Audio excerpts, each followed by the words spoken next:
Junior Akika, also from London there. Jacob Saifiti, Ashton Sims and Corbin Sims. Pio Seki, James Storer, Akili Uarti, Eloni Vunakeke, what? No, go back. Eloni Vunakesi. There you go. Suliasi Vunavalu, Braden Williami, and they've got a standby replacement of Etuarte Bowler. There you go, Etuarte. But they've got some exciting backs. I mean, when you're talking Hayne, Vunavalu, Williami's good enough, isn't he? Yeah. There's some Akuli Uati as well. There's some strike power there. Yeah. It's a game what they're going to have to do with the halfbacks. Yes. Hayne and Coruscant might have to find the way into those sorts of roles, which won't necessarily suit. It won't. No. I was just reading ahead into the Papua New Guinea squad to see what I can and can't pronounce, but I'm doing okay. But there's one name in there that wants me to tell you about someone who plays for the Cook Islands in a bit. They won't be playing in this World Cup. No, won't be playing in this World Cup, but he's probably got one of the best names I've ever heard in rugby league.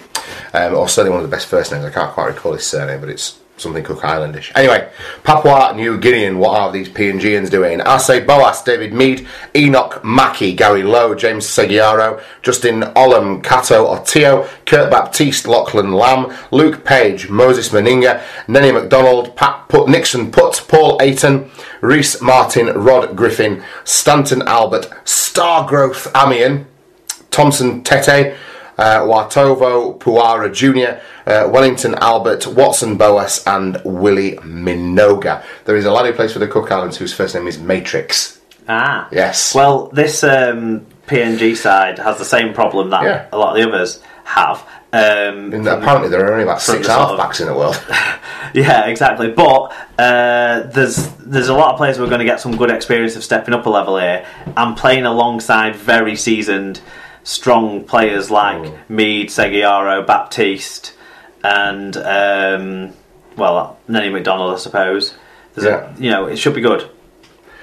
The thing you'll say about Papua New Guinea is you always get a full frontal bloody assault from them, don't you? They are great to watch. And you've got the future of Queensland Rugby League in Lachlan Lamb and Moses Meninga playing. Look at that. I know. If you could say Lamb and Meninga in the squad, look at that. They were the coaching team for the last World Cup. Precisely, there you go, look at that. Mark, the Samoan squad has also been announced. Is this for me? Frank Pitchard is the captain. You remember him from Hull FC last year. Bunty Afoa, Lisa Narmau, Famanu Brown, Herman Esse, Peter Godinay, Tim Laffey, Joey Leilua, Ricky Latelli, Sam Lissone, Jarmoin Luai, Suia Matangi, Peter Matautia, Ken Maumolo, Zane Musgrave, Josh Papali, Joseph Paolo, Junior Paolo. So there's your USA situation gone to shit. Ben Roberts, Sam Tagatese, Jazz Tavanga, Young Tonomapia. That's one of my favourite names, by the way, Young Tonomapia. Frank Winterstein and Matthew Wright. So that's a pretty good, well-balanced squad. They should be fairly competitive, if not quite having anyone who is genuine top dollar quality. If my surname... Other than Papali, I suppose. Yeah.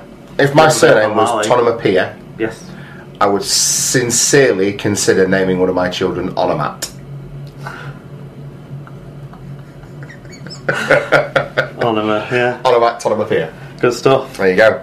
Final squad to talk about. Well, the Scotland squad we were expecting to be announced, but we haven't seen it. Let's have a look. They haven't searched far back enough in Sam Tompkins' family tree yet to see. I don't know where you've made this one up. I've entirely made it up, but it occurred to me in a flash of genius at work this afternoon that it's a Scottish sounding surname, so I reckon they'll find one. And you can't tell me that if they can find an Irish relative for Abby Puirangi, that they can't find one for Sam Tompkins. Apparently. Anthony Gelling has Irish heritage too, but obviously he's opted to stay as a loyal Cook Island. As a Cook Island Tier 2 team. There you go. Okay, the referees squad was also announced. 7 RFL match officials have been selected for the World Cup. Grand final referee James Child has been selected alongside his colleagues Phil Bentham, Robert Hicks, Chris Kendall, Scott Michalauskas going over there refereeing their games, Liam Moore and Ben Thaler. So the full World Cup match official squad do it. Sorry, go on. It's huge Super League flavour to it as well, though, because Tim Roby and Ashley Clown are in there as well, who both really got their pro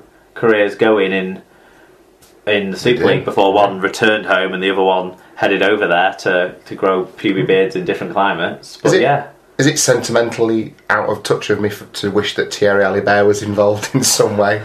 I always enjoy Thierry Alibert. Get him in the bunker. That's it, yes, get him in the bunker. So let's go through that full group of officials then. Grant Atkins, Phil Bentham, Chris Butler, Matt Chechin, Steve Chiddy, James Child, Mark Craven, Ben Cummins, Robert Hicks, Adam G, Chris Kendall, Ashley Klein, Jared Maxwell, Chris McMillan, Scott Mikulauskis, Liam Moore, Dave Monroe, Henry Perinara, Ziggy Prelesa... hang on. Ziggy Przlekast. Hang on.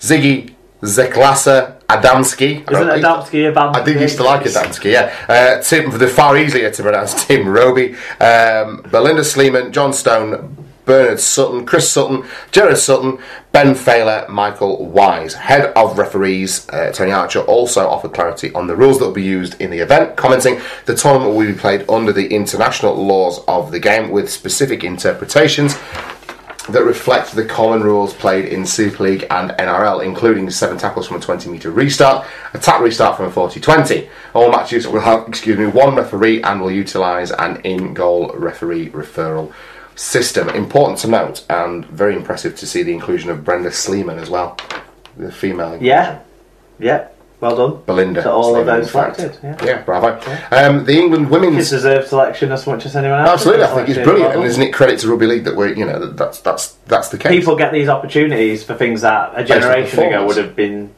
far out of anyone's mind, I would suggest. Absolutely. I'm going to finish, Tom, on these squads actually with the England women's squad for their World Cup as well, which is going to be running concurrently to the men's World Cup. Yes. So it's Bradford Bulls heavy, as you probably expect.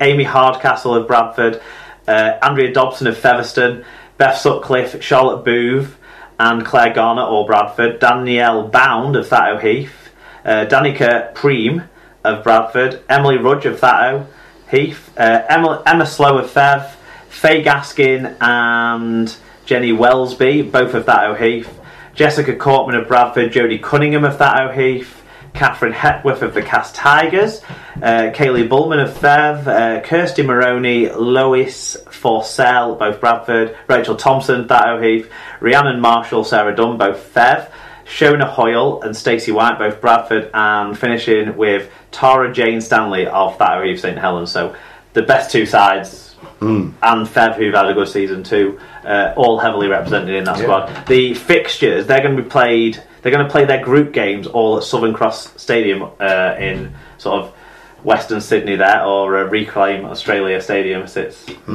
otherwise known, isn't it? That's where Cronulla are playing it, yes. Southern Cross.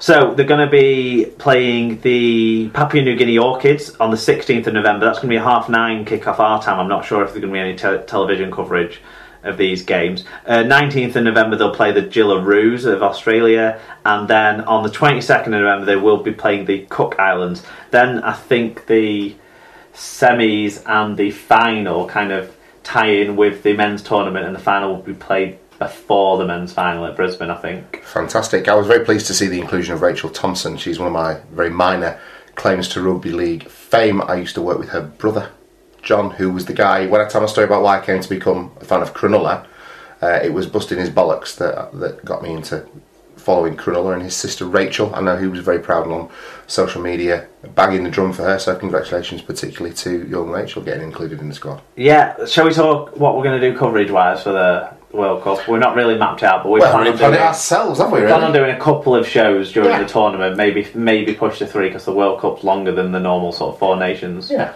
I think tournaments, isn't it? We'll definitely cover off after England play Australia.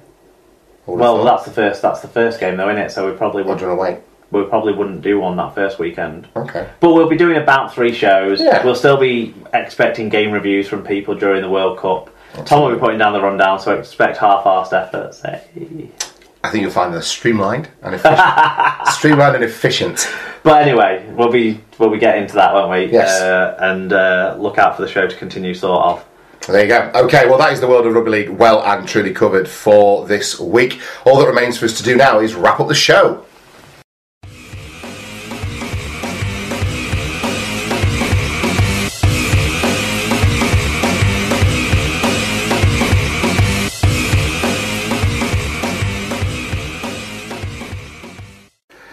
Okay, so we come to the end of the Super League, all bar one show left to do and a couple of World Cup specials this season. So I guess this is one of the final quizzes of the year, Mark. What have you got for us? Well, in winning the Harry Sunderland Trophy on Saturday, Danny Maguire became the 6th player, based on my count back, to win the award twice in its 52-year history. Okay. Having also won it in 2015. Right. So what we're obviously going to do, Tom, is get you to name the other 5 players who have won it twice. Now I'm going to give you clues. Oh my God, I'm not going to be able to do this from the fucking... I tell you now I'm struggling on this one. I'm going to give you clues for them. I would hope you will get 4 of them from the clues that I'm going to put forward to you. I just don't expect you to get the last one, but I know some of our listeners out there will. Okay. So the first one, it's quite a simple clue, this one, but a Leeds Rhinos legend who won the award in 2009 playing as a forward and in 2012 playing as a half. That's got to be Kevin Sinfield. Yes, it is. Right. Congratulations. What am I going for out of... Well, there's 5, so you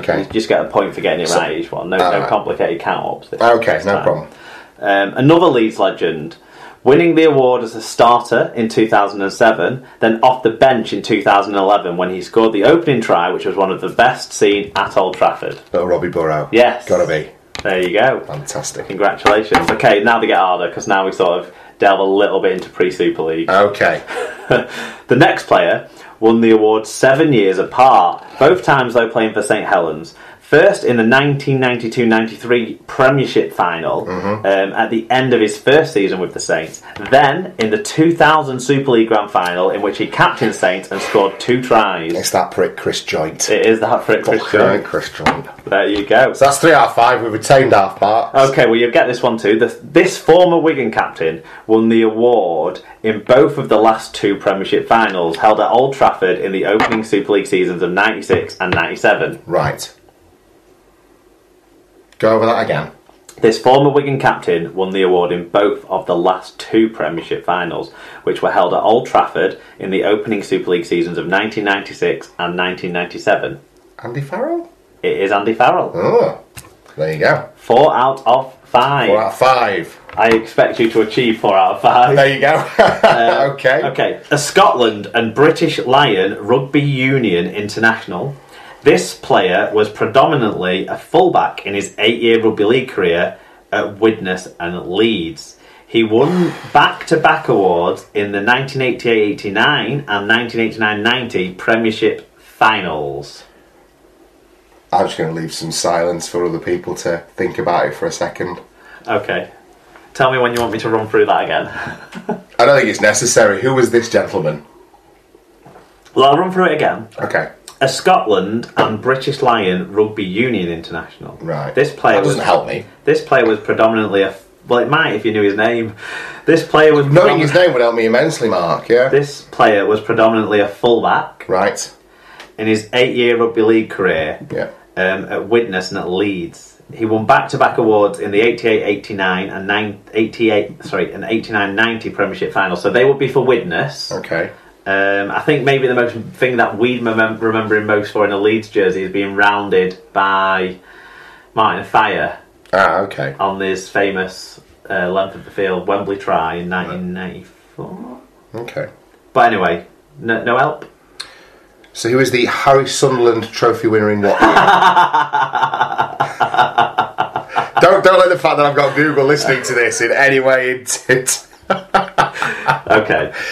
No, I can't. Go on, who was it? It was Alan Tate. Alan Tate, there you go. Okay, so 4 out of 5 for me. I will dedicate my stellar achievement in this week's quiz to Leigh Whitnell, who prompted me over Facebook that I might want to think about Harry Sunderland Trophy winners ahead of the quiz. I was kind enough, in fact, to send me a photograph with a list of them written down pre-show, so I have benefited from some listener support in this. I feel like it's only fair to bring that up over the So you think you would have struggled to get Kevin Sinfield and Rob Burrow from the easy clues? No, I would have definitely. I think I probably could have got 4 out of 5 on my own, to be perfectly honest. But look, why not involve the SLP family? And Leigh tipped me the wink, so I'll fess up. And would you have got Chris Joint if I'd have just given you the years? I would have got Chris Joint out of 2000, yeah. If I'd have just given you the years, just because of the list you got from Leigh.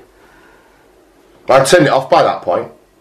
I turned it off because you started talking about pre-Super League, so I just thought to myself, fuck it.